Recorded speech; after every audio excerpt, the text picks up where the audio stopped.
Herr Martin Chasnik aus Klagenfurt. Sie sind Schüler und kommen als 16-jähriger Schüler hier ins Seminar und hören sich an eine Finanzschule. Ich finde das sehr erstaunlich und wollte einige Fragen mal an Sie richten. Was sind Ihre Haupterkenntnisse aus dem heutigen Seminar? Naja, die Haupterkenntnisse wären vor allem, dass es sicher nicht einfach ist, Geld zu verdienen. Und ich will finanzielle Freiheit erreichen, finanziellen Schutz, finanzielle Unabhängigkeit. Und das kann ich mir hauptsächlich aus dem Seminar mitnehmen. Sie sind ja mit einigen Erwartungen hergekommen.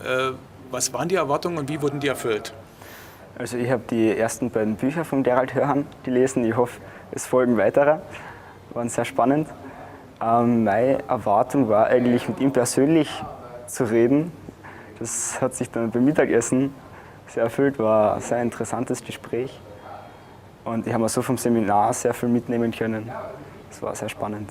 Und was denken Sie, was können Sie besonders Gutes, Persönliches für sich mitnehmen?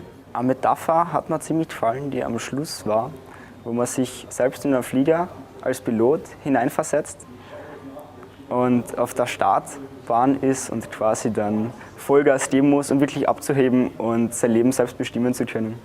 Sie sind ja nun an der Schule und in welchem Bereich Ihrer täglichen Arbeit oder Ihres täglichen Lebens wird das Seminar vielleicht Einfluss nehmen können?